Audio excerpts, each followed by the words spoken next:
Hey everybody, welcome back to the Producer's Perspective Live. My name is Ken Davenport. Tonight I'm sitting down with the Tony Award-winning costume designer of Hamilton, In the Heights, Ain't Too Proud, Memphis, and a ton more. Movies, TV, everything. Give us some hearts and some likes and some shares.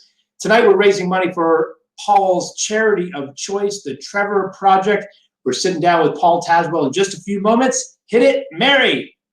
We're getting the band back together, getting the boys who rock again.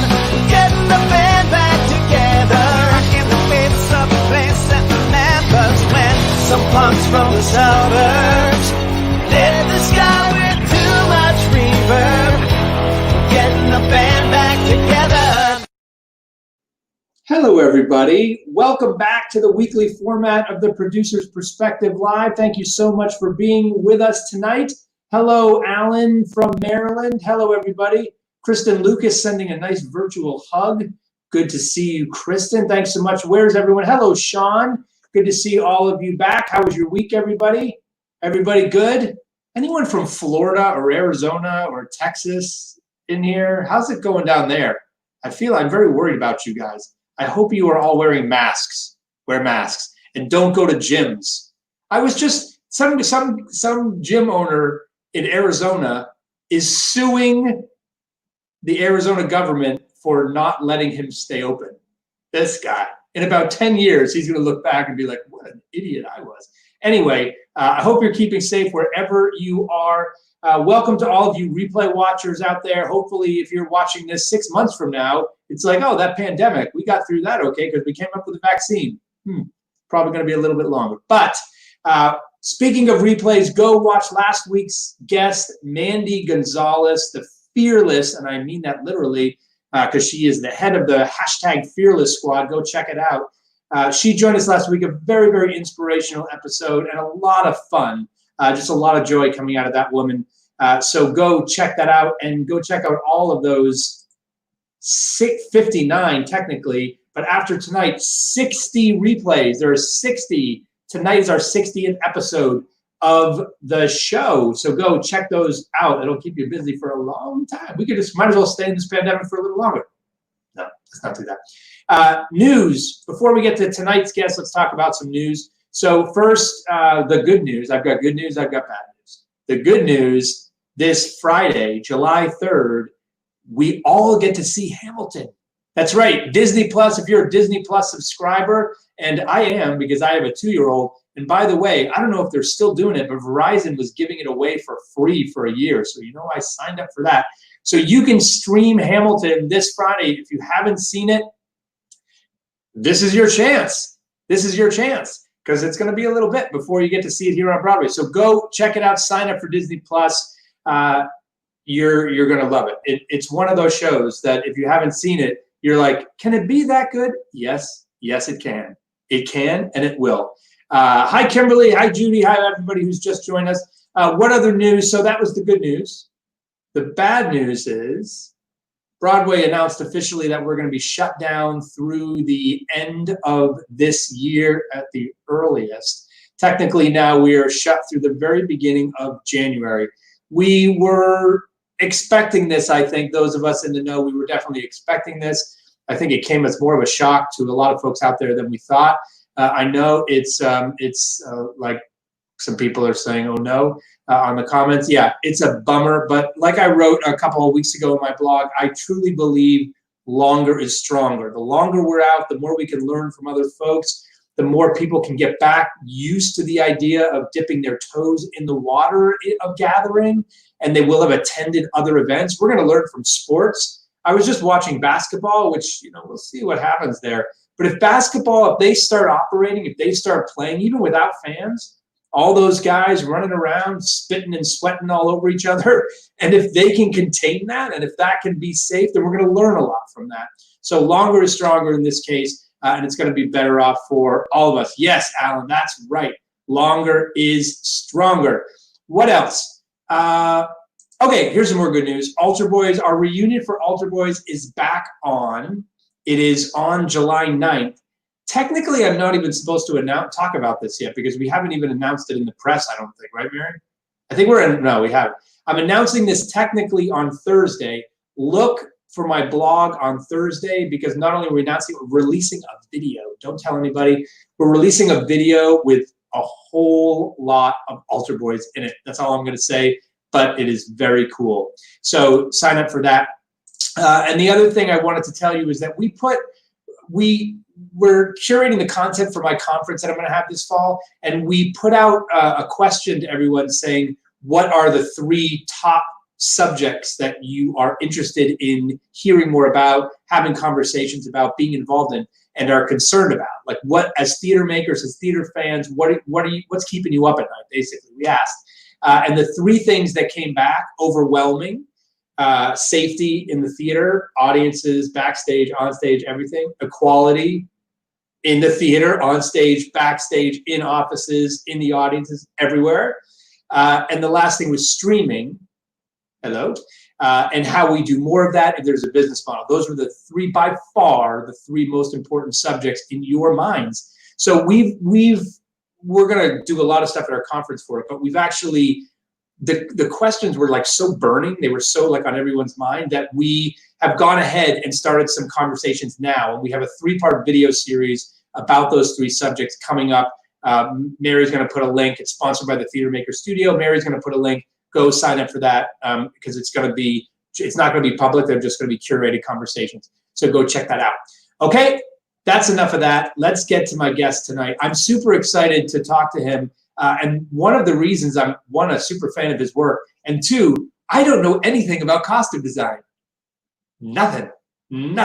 I can't sew. I can't shop for my own clothes. I can't sketch. I can't do anything associated with what this incredible artist does.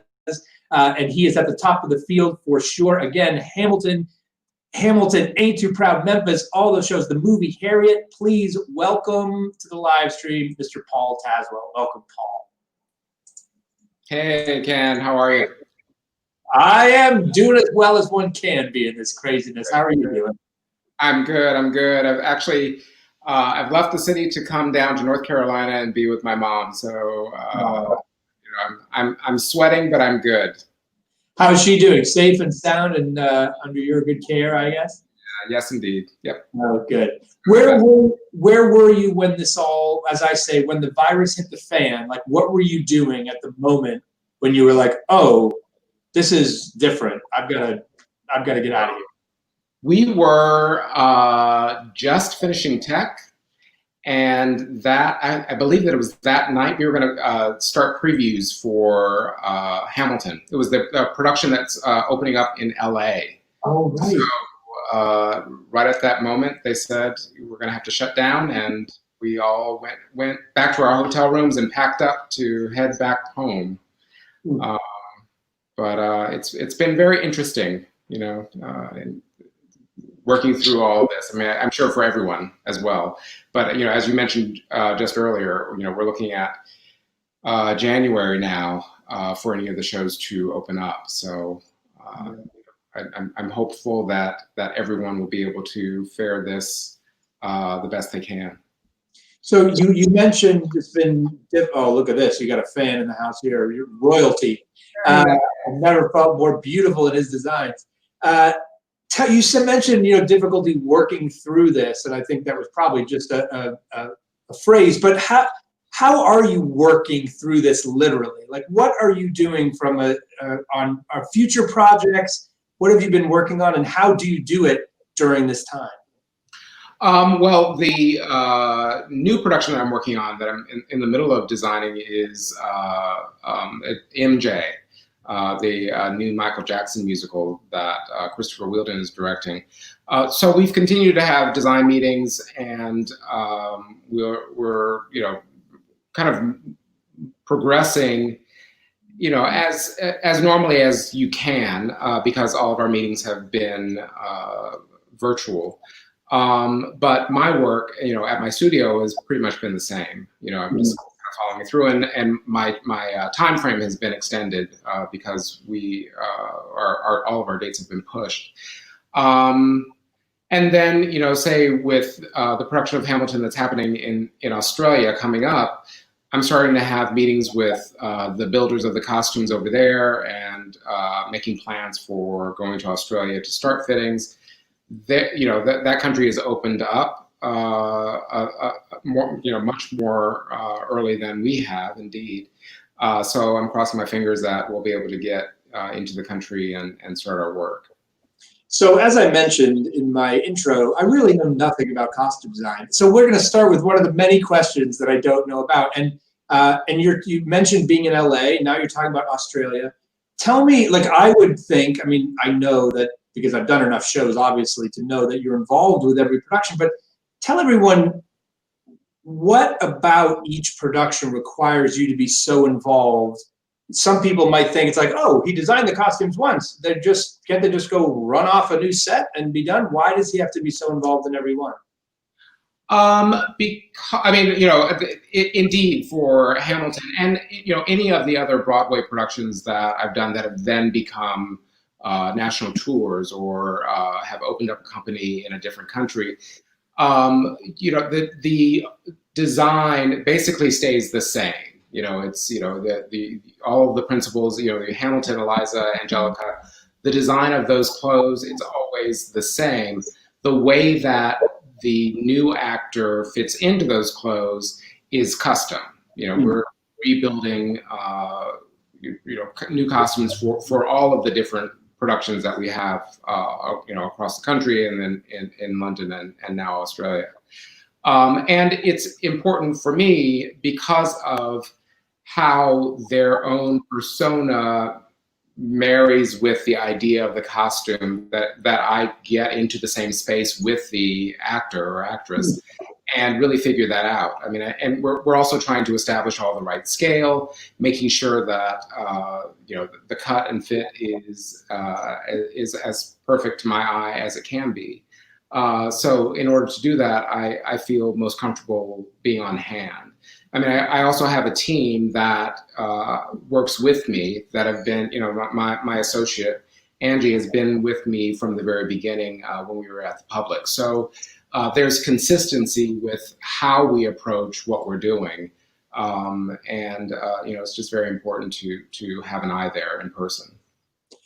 Can you talk a little bit about that collaboration between an actor when you're working with a principal in designing a new show, and that principal is portraying a new character? Mm-hmm. Is there like, oh, I'd really like, what can I wear red? I feel she's red. Like, is there that kind of interaction? Absolutely. I mean, it's important for me as a designer to acknowledge and embrace that element. I mean, I would say that from the start, I'm working 4 months ahead, working with the text, meeting with the director, understanding the intent of the director and what their point of view is, coming up with research and other images that will define how we see this world of a show. And then once I'm fully designed, meaning I'm all sketched out, and I've got color renderings, and fabrics are chosen, all of the package is there. Then we go into fittings with the different shops that are building the different types of clothing, and we'll have tailors build our menswear or women's wear that needs to be tailored. We have dressmakers, and they're all independent shops that are experts at doing any kind of costume. When the actor comes into what ends up being a very it's an intimate time, because it's the actor looking at themselves with the clothes on, whatever it might be, whether it is, a fitting for Harriet, or it's a fitting for Hamilton, or for Ain't Too Proud, they will have a reaction to how they look in the clothes. And it's my job to introduce them into, if it's a different period, understanding what that style is, as well. Hearing from them how they're interpreting the character. So it's it is subtle and fine work to get all of us on the same page, so that when the final costume arrives in the theater and we're in tech, they're not freaking out and saying, this doesn't look anything like the character that I had been thinking about in my head. So you want to troubleshoot and bypass all of the issues that might come up in the fitting room. And there's multiple fittings, so there's a great opportunity to be able to address any of those things. And I was just looking at those photos. The costumes are just gorgeous. They're just gorgeous. The Jefferson's just stunning. Tell us, so which came first for you? Was it the love of theater, or was it the love of design and costume design specifically, or clothes? Like, which came first? Let's see. I would probably say the love of clothing came just prior to the love of theater. I mean, my love of theater started when I was probably in middle school, when I was, in junior high. And at that time, I wanted to be a performer. I mean, I wanted to be the next Ben Vereen and, do musicals on Broadway. And that was, that carried me all the way through, probably till the end of my first year in undergrad, which was actually at Pratt Institute. I was studying to become a fashion designer. And that was my love of clothing was what I carried through that period of time as well. And I was designing the costumes for the high school productions that I was actually playing The Wiz in, or playing Rick in, and or Harold Hill. You were designing your own clothes? What was that? Were you designing your own clothes? I was designing my own clothes. Yeah. I was staying up until 2 and 3 in the morning, and with fortunately with the help of my mom, and it was just my whole family, taking over the kitchen and making the costumes for all the different productions. So it was great training for at least my passion and heart for wanting to be a part of the theater community. Mm-hmm. It wasn't until I went to North Carolina School of the Arts, and I was there for three years, finishing up my undergraduate degree, that I really buckled down and committed to wanting to be a designer, costume designer, as opposed to being a performer. And that was, it was grappling with a lot of questions around longevity in the business and typecasting. At the time, it was like what I was seeing up on stage. Those people that were playing, the leading men. If they were playing Harold Hill, there was a white guy. Mm-hmm. So I didn't feel like I had access to that, and I made the decision to go with a profession where I could live vicariously through all of the characters, and cross gender, and I could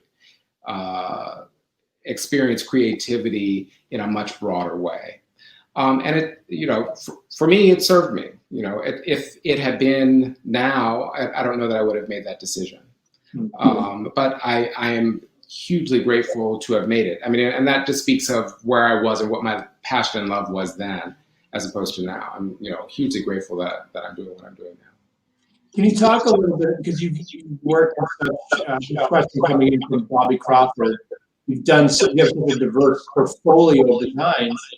Can you explain the process of your research and approach to the various historical eras you tackled? So you get, whether it's Ain't You Proud, or whether it's Harriet, or whether it's even Hamilton, that is so theatrical in its treatment of its historical era, or any script. You get a script. What's the first thing you do? I'm looking for images, first off, the visual images that represent how I potentially see a story being told theatrically. It might be informed by the year that it's been set, that the production has been set. It might be a collection of different periods that will be helpful in telling the story. And that's where the director and their point of view is imperative, because it it all goes back to the leader of, the orchestrator of the production. And I mean, that's a, not the literal orchestrator, but the director of the production, and how they imagine this world is going to, become created, and what best serves the piece. I find it imperative that it's based in the period, and then as a creative artist, I take off and make it specific to the production that I'm designing. You've got this photo of Ain't Too Proud going on, so with the Temptations, they were known for their dress. They were known as African-American men, Black men of the 60s, 70s, even to today, and men that wore clothes well, that set the tone for style and of the period. And so it was very important to give that light to the costumes, to have them feel like they were the most stylish guys that were singing at the time, and they were the matched pair to, or the matched group to the Supremes. So indeed they were they were the high style of Black American song at the time. So as a designer, I tweak things and move away from what might be the literal truth of what they wore, and have it be more about how do I tell the story in the best way, while still keeping it within the period. So with Ain't Too Proud, you don't see everybody in the exact same looks that you've seen photographs of them. I'm making decisions that seem to be right for the way that the production actually moves and works over the evening. This is such it's a small detailed question, but I've always wondered it. Do you like it when you read a script and the writer says he's wearing a long red jacket with tails? Like, do you like it when they prescribe, or would you rather feel like, let me show you stuff? Let me just show you stuff. I mean, it does raise the question for me, what is significant about that? Sometimes it's very important. And, if you've got, say, I saw your spot with Dominique Morisseau, who is the playwright, of Ain't Too Proud. And, she's very, clear and specific about, what, but I don't remember there being anything that, well, there was, where Blue, we needed to make sure that he was always dressed in blue, and in some form of blue. So but that was tied to what was within the script. I mean, that was a storyline that we needed to be true to. If it's just some, like you said, if they're in a long red jacket, I would want to know, so what's specific about the red, and what's specific about the jacket? And if I don't see that character in that color, how would you feel about, emerald green, or how would you feel about cobalt, or, and you work it through, and you pull the director into that conversation, and, so it stays organic. And I think that it's what makes live theater vital, in creating it. I mean, that it's, decisions that come together. You've got experts coming together, making decisions about how to best tell the story. With musical theater, I mean, they're on many different levels. It's very complicated to create that as a theatrical expression, because there are so many different elements that need to come together in the perfect way to establish a world. What are the differences in designing costumes for theater, music theater, and television or film? Is it the same process, same thing, or vastly different? It's always dependent on what the production is, but the entry into designing, a theater piece, a musical, an opera, a television or film is always from the same place. I'm always starting with a text, and I'm always referring to a director and their point of view. And then going into it, making decisions about character that is specific for each character so that we understand how the story is being told and who the story is being told through, when it's happening, where it's happening. When you're dealing with television, you're just dealing with and film, you're dealing with a broader group of people, much more so with film than you are with television. And most of the television I've done has actually been televised theater pieces, theater pieces that have been originally written for television and then, originally written for theater and then they've been televised, except for like The Immortal Life of Henrietta Lacks or something like that, which is more like a film. So, I'm dealing with text, dealing with research, making decisions, drawing it out, having it created, having it built, and we inevitably end up at whether we're filming a scene that is specific to that day, or on a theater piece, all the clothes arrive in the theater all at the same time, and we're going about teching over 2 weeks period of time. That's what is different. From on television and film, you're doing scene by scene, and scene by scene that's done out of order. For theater, you're all in the same space, all making it happen, and usually working consecutively through, so that you make sure that everybody can get their clothes on and off in the right amount of time, that all the clothes fit properly, that they all are built to hold up, that they're on the right sides of the stage when they need to be on the right sides of the stage. So there's a different kind of choreography that's happening backstage that's necessary to figure out within the tech period of doing a musical.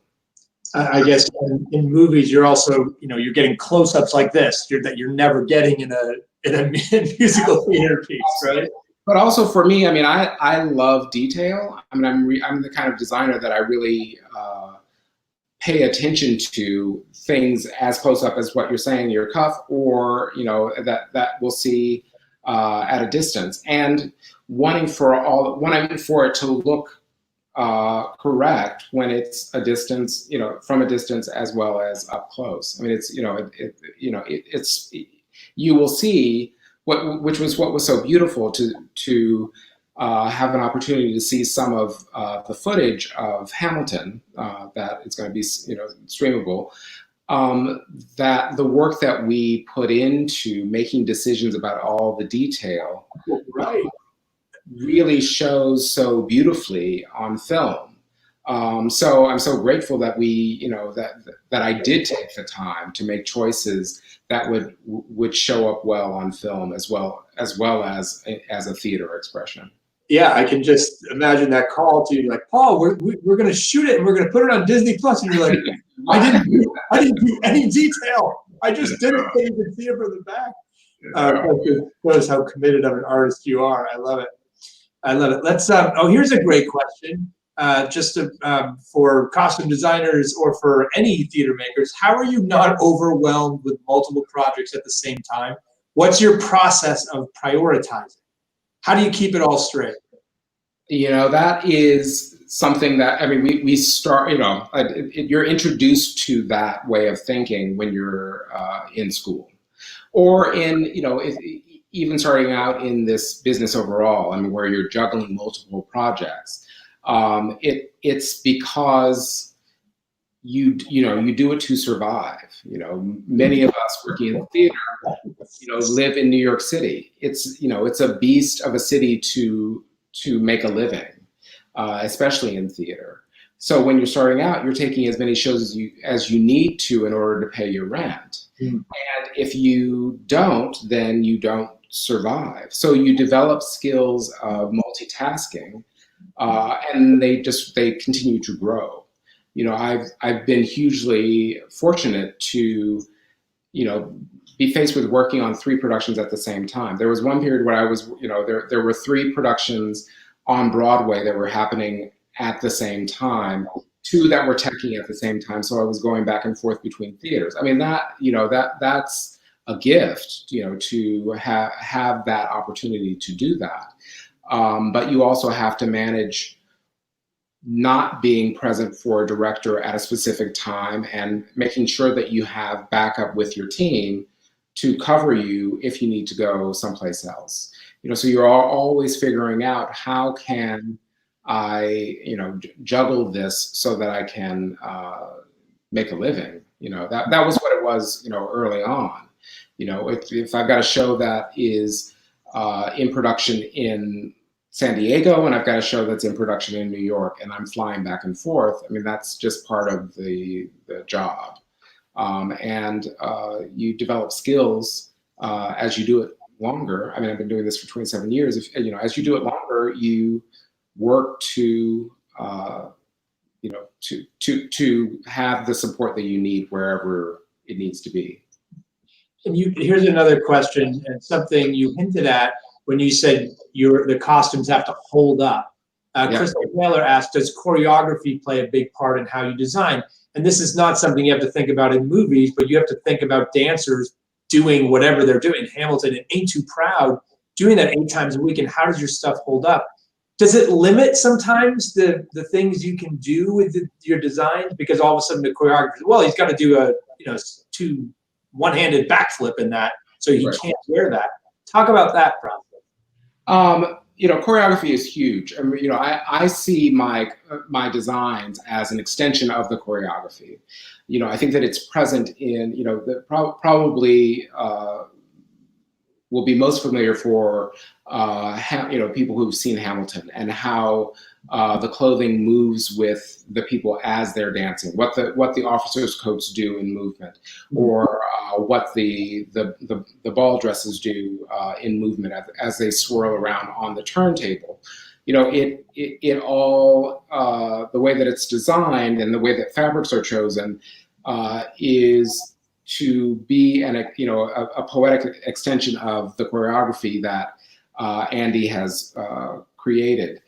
For Ain't Too Proud, the function need is different, because you've got guys who need to look pristine in tailored garments, tailored suits, but they need to be able to drop to their knees and lift themselves up and spin around and drop their jackets off. And, so the fabric that is used for that, the way that it's cut, all of that is very specific to what Sergio has created in the choreography, which is, hugely dynamic. With that as well, they've got to get in and out of those clothes lickety split. I mean, that's probably one production where, there's the least amount of time for our quick changes.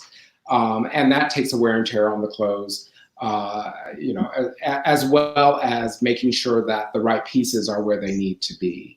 But indeed, I think that there is a huge bond in how the costume design works with the choreography of the piece. I mean, I think that they need to hold hands, in a nice way for it to be successful. Before we go, first of all, this has been like an unbelievable masterclass in costume design. So thank you. I feel like I know this much of what you do now, so which is a whole lot more than I could spend hours with you on this. You chose. We asked you. We're in this thing now about letting our guests choose the charities, and you chose the Trevor Project. Will you just tell us a little bit about why that charity means so much to you? Absolutely. It focuses on the youth, LGBTQ youth. And they have a hotline, to address any mental emotional issue, and suicide watch. They're doing amazing work. So it's it's a foundation that I really support, hugely. Yeah, terrific group. And there's it's really great. There's a musical being developed about that story as well that was supposed to go off Broadway just last year. So hopefully we'll be seeing that in the next coming up next season. Definitely. Well, thank you so much. I assume you're going to watch the stream on Friday. Absolutely. I'll be here with my family, and we're going to take it in. Well, I am going to watch specifically for when they close up and look for all that detail. I can't wait. Please do for everybody. Yeah. Thank you so much for being here. It really means a lot to us. Of course, Ken. Thank you so much for having me. I really appreciate it. Take care. Okay. Take care, everybody. Look at that. Masterclass in costume design indeed. Love learning about all the details. I know it's the details, right? That is the epitome, frankly, of a brilliant and committed artist. He could have gotten away with not adding all that detail to Hamilton. He could have gotten away with it because even in a Broadway house, you're 8 feet away, right? At the front row was 8 feet away, but he didn't. And now we're going to see it and look. We should all look. We should do a live stream and watch together and look for all that detail. Check it out. Friday night, Disney Plus. Go watch Hamilton. What else can we tell you? Coming up next week, we have Bart Sher, the director of To Kill a Mockingbird, Bridges of Madison County I did with him, of course, South Pacific, a ton of others. Brilliant director next week. Don't forget about all the replays you can watch. Don't forget about the Trevor Project. Don't forget about the Altar Boys reunion. I'm making Mary go very fast on purpose. I'm just rattling stuff off to see if she can keep up. And we're going to end, as we always do, with something to make you smile. Here is a number from a show that I was involved with. It's from Kinky Boots. It's Raise You Up. Look at that group. Look at that group, that very prideful group. Raise You Up. It's a Kinky Boots cover by Range. Go check it out at theproducersperspective.com/smile. The link is in the comments as well. Go there, and if you ever need a smile, just visit. There's like 50 something to make you smiles in there now because we've done so many of these. Have a wonderful, wonderful, and very safe and mask-covered week, everybody. Masks on. Masks on. We'll see you next week with Bart Sher. Have a safe week, everybody. Getting the band back together, getting the boys